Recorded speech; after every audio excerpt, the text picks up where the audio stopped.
मित्रों, दुष्ट के साथ दुष्टता का ही बर्ताव करना चाहिए, क्योंकि नीम की जड़ में दूध डालने से उसमें मिठास नहीं आती। संसार में दो तरह के दुष्ट होते हैं, एक होते हैं दुष्ट और एक होते हैं स्वभावगत दुष्ट। दुष्ट व्यक्ति को आप भले ही उपदेश देकर सुधार दो, पर जो स्वभाव से दुष्ट होते हैं उन्हें उपदेश देकर भी नहीं ठीक किया जा सकता। मित्रों, आज का वीडियो बहुत ही महत्वपूर्ण होने वाला है। आपसे निवेदन है कि बने रहिए हमारे साथ इस वीडियो की समाप्ति तक। एक बार एक शेर शिकारियों के एक बड़े से लोहे के पिंजरे में बंद था। वो भूख प्यास से व्याकुल होकर पिंजरे से बाहर निकलने के लिए छटपटा रहा था। तभी वहां से एक मनुष्य गुजरा। मनुष्य को देखकर शेर कहने लगा, ओ भाई, क्या तुम मुझे इस पिंजरे से आजाद कर सकते हो? मैं तुम्हारा जीवन भर ऋणी रहूंगा। शेर की बात सुनकर मनुष्य बोला, क्या तुम मुझे मूर्ख समझ रहे हो? यदि मैंने तुम्हें आजाद कर दिया तो तुम उल्टा मुझे ही खा जाओगे। कहते हैं विश्वासी का भी विश्वास नहीं करना चाहिए और अविश्वासी का तो विश्वास करे ही नहीं। अक्सर वही लोग धोखा देते हैं जिन पर मनुष्य आंखें बंद करके विश्वास करता है। और फिर तुम तो मेरे स्वभाव से भी शत्रु हो। जिन लोगों ने दुष्ट शत्रुओं पर विश्वास करके उनकी बात मानी, उनका निश्चित ही पतन हो गया। इसलिए मैं तुम्हें मुक्त नहीं करूंगा। उस मनुष्य की बात सुनकर शेर फिर विनती करता हुआ बोला, हे भाई, मैं तुम्हारे साथ कोई धोखा नहीं करूंगा। मैं तुम्हें वचन देता हूँ, यदि तुमने मुझे इस पिंजरे से मुक्त कर दिया तो आज से तुम मेरे प्रिय मित्र बन जाओगे। कहते भी हैं कि मित्रों वाला मनुष्य कठिन काम भी सिद्ध कर लेता है। हर बात में संपन्न होने पर भी विद्वानों के लिए मित्र बनाना चाहिए, क्योंकि भरा हुआ समुद्र भी चंद्रोदय की कामना करता है। तो मुझे आजाद करके मुझे अपना मित्र बना लो। समय आने पर मैं तुम्हारी विपत्ति में बहुत काम आऊंगा। भोला भाला मनुष्य कहने लगा कि हे भाई शेर, हमारे तुम्हारे बीच में कैसी मित्रता, क्योंकि तू खाने वाला है और मैं तेरा भोजन हूँ। विद्वान लोग कहते हैं कि मित्रता और विवाह संबंध हमेशा समान धन और समान कुल वालों के बीच होते हैं। जो मूर्ख अपने से छोटे या अपने से बड़े या फिर अपने से अलग जाति वाले के साथ मित्रता करते हैं, वे या तो लोगों की हंसी का पात्र बनते हैं या मारे जाते हैं। आप तो स्वभाव से ही मेरे शत्रु हो, और शत्रुता से मित्रता चिकनी चुपड़ी बातों से भी नहीं करनी चाहिए, क्योंकि कहते हैं कि अच्छी तरह से गर्म किया गया पानी भी आग बुझा देता है। और एक बात और, मित्रता कभी बिना मतलब से नहीं होती। उपकार करने से लोगों के साथ मित्रता होती है। किसी कारण से पशु पक्षियों में मित्रता होती है। भय और लालच से मूर्खों की मित्रता होती है। केवल भेंट से तो सज्जनों की ही मित्रता होती है। विद्वान लोगों का कहना है कि जो लोग अपनी उन्नति, जीवन और सुख की इच्छा रखते हैं, ऐसे लोगों को बृहस्पति का भी विश्वास नहीं करना चाहिए। शेर कहने लगा, भाई, जो मनुष्य चेहरा देखकर, जाति देखकर दया दिखाता है, उसकी भेद दृष्टि होती है, उन्हें पुण्य लाभ नहीं होता। जो शत्रुओं पर भी रहम करता है, वास्तव में देवताओं के समान वही होता है। देना और लेना, गुप्त बातें कहना और पूछना, खाना और खिलाना, ये प्रेम के 6 लक्षण होते हैं। उपकार किए बिना कभी किसी का प्रेम नहीं होता। मित्रों, शेर की मीठी मीठी बातें सुनकर उस मनुष्य के हृदय में दया उमड़ आई। उसने शेर को मुक्त करने के लिए पिंजरे का फाटक खोल दिया। शेर जैसे ही पिंजरे से बाहर निकला, उसका सारा भय नष्ट हो गया। उसने नाना भांति से उस मनुष्य को धन्यवाद दिया। मनुष्य जैसे ही वहां से आगे के लिए बढ़ा, शेर ने सोचा कि मैं 2 दिन से भूखा प्यासा इस पिंजरे में कैद था। अब इतनी जल्दी भोजन की व्यवस्था कहाँ से करूँगा? क्यों नहीं इस आदमी को ही खाकर मैं अपनी भूख मिटा लूं। यही सोचकर शेर अपने वचन को भूलकर उस व्यक्ति की ओर खाने के लिए बढ़ा और उससे बोला कि हे मूर्ख मनुष्य, ठहरो, तुमने मुझे आजाद करके बहुत बड़ी भूल की है। अब बताओ, मुझे भूख लग रही है, मैं किसे खाकर अपनी भूख शांत करूं? इसलिए मैंने तो सोच लिया कि अब मैं तुम्हें खाकर ही अपनी भूख मिटाऊंगा।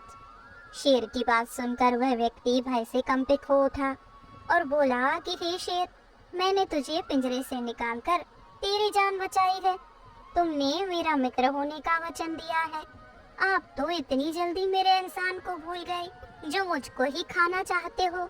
ये कहाँ का न्याय है? शेर कहने लगा कि हे मनुष्य, क्या तुम नहीं जानते कि ये 9 प्रकार के लोग धर्म को नहीं जानते? नंबर 1, नशे में मतवाला। नंबर 2, असावधान। नंबर 3, पागल। नंबर 4, भूखा। नंबर 5, क्रोधी। नंबर 6, जल्दबाज। नंबर 7, लोभी। नंबर 8, भयभीत। नंबर 9, कामी। इस समय अपनी भूख मिटाना ही मेरा धर्म है।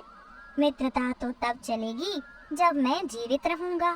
शेर की मनसा को भलीभांति समझकर वो आदमी सोचने लगा कि इस दुष्ट शेर को आजाद करके मैंने स्वयं से ही विपत्ति मोल ली है। अब मैं किस प्रकार अपनी रक्षा करूंगा? कहते हैं यदि पत्थर के नीचे उंगली दब जाए तो समझदार पुरुष उसे धीरे धीरे हटाते हैं। अचानक खींच लेने से उंगली में चोट लग सकती है। दुश्मन को देखकर उससे बचने के 2 उपाय बताए गए हैं। पहला हाथ चलाने का और दूसरा पैरों की तेजी। इतना कहकर वो मनुष्य तेजी से आगे की ओर बढ़ने लगा। शेर भी उसके पीछे पीछे चला जा रहा था। मनुष्य बोला, सिंहराज, पहले हम अपना किसी से फैसला कराएंगे। यदि निर्णय तुम्हारे पक्ष में आता है तो तुम मुझे खाकर अपनी भूख मिटा लेना। यदि नहीं आता है तो मुझे जाने देना। शेर इस बात पर तैयार हो गया। कुछ दूर आगे जाने पर उन्हें एक बैलों का झुंड मिला। अब वे बैलों से ही अपना फैसला कराने के लिए वहीं पर रुक गए। आदमी ने कहा, हे बैलों, तुम हमारा फैसला कर दो। ये शेर पिंजरे में बंद था, इसलिए इसने मुझसे बाहर निकलने के लिए निवेदन किया। मैंने दयावश इसे पिंजरे से मुक्त कर दिया। अब ये मुझे ही खाना चाहता है। बताओ, अब इसे मुझे खाना चाहिए या नहीं? दोनों की बातें सुनकर बैलों ने सोचा कि वैसे तो शेर आदमी के साथ गलत कर रहा है, पर इस मनुष्य को भी बचाना कहाँ तक उचित है। यह वही मनुष्य है जो हम बैलों को अपना मतलब देखकर ही चाय पानी देता है। जब तक हम इसके काम आते रहते हैं तब तक तो ये हमें खिलाता पिलाता है। जब हम बूढ़े हो जाते हैं तो हमें हिंसक लोगों के हाथों बेच देता है, या फिर हमें जंगली जानवरों का शिकार बनने के लिए जंगल में छोड़ देता है। ऐसे मतलबी लोगों को तो शेर करने वाला बन ही जाना चाहिए। यही सोचकर बैलों ने शेर के पक्ष में फैसला दे दिया और कहा कि आप इसे खाकर अपनी भूख मिटा सकते हो। निर्णय सुनकर मनुष्य को मतलबी मनुष्यों के बारे में सोचकर बड़ा पश्चाताप हुआ कि उनकी वजह से आज इन बैलों ने भी हमारी जान नहीं बचाई। फिर मनुष्य ने शेर से कहा, देखो, एक व्यक्ति का दिया हुआ फैसला गलत भी हो सकता है। आगे किसी और से हम अपना निर्णय कराकर देखते हैं। यदि इस बार भी निर्णय तुम्हारे पक्ष में आए तब तुम हमें जरूर खा लेना। दोस्तों, इस प्रकार जब वे दोनों और आगे बढ़े तो उन्हें एक कुत्ता मिला। उन्होंने कुत्ते को भी पूरी कहानी सुनाई और कहा कि वे कुत्ता महोदय, जैसा आप उचित समझे वैसा फैसला सुनाए। कुत्ते ने सोचा कि यदि मैं शेर को इस मनुष्य को खाने के लिए बोल दूं तो कोई लाभ नहीं है। ये शेर निर्दोष जानवरों को मार मार कर खाता है। यदि मैं मनुष्य को बचा लूं तो कम से कम ये मुझे एक रोटी रोज खाने को देता रहेगा। यही सोचकर कुत्ता उन दोनों को लेकर उसी स्थान पर आया जहां पिंजरा रखा हुआ था। पिंजरे को देखकर कुत्ता बोला, शेर, आप इतने छोटे पिंजरे में कैसे बंद गए? आपको देखकर तो ये पिंजरा बहुत छोटा है। शेर बोला, नहीं नहीं, मैं इसी में बंद था। इसी पिंजरे से मुझे इस इंसान ने आजाद किया है। कुत्ता बोला, नहीं, आप इस पिंजरे में आ ही नहीं सकते।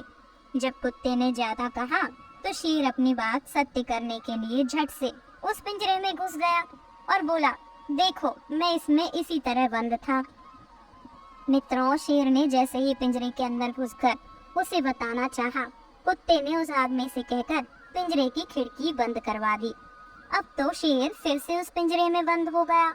कुत्ता बोला, दुष्ट शेर, तेरा स्थान यही पिंजरा है। अब तुम इसी में बंद रहकर भूखे प्यासे मरो। कहते हैं दुष्टों पर दया दिखाना मूर्खता होती है। जिन लोगों ने दुष्टों पर रहम किया उनका निश्चित ही पतन हुआ। औरों का काम बिगाड़ने वाला और अपना काम निकालने वाले को पाखंडी जो वाणी से मधुर और अंदर से क्रूर होते हैं, वे क्षमा के योग्य नहीं होते। मनुष्य के लिए उनकी मूर्खता सबसे बड़ी दुखदाई बन जाती है। बुद्धिमान पुरुषों को चाहिए कि मूर्ख, अभिमानी, क्रोधी, साहसी और धर्महीन पुरुषों के साथ मित्रता ना करें। दुष्ट स्वभावगत शत्रु, एहसान फरामोश, मतलबी, धूढ़, धोखेबाज इन लोगों पर कभी दया ना दिखाएं। इसी में हम सबकी भलाई है।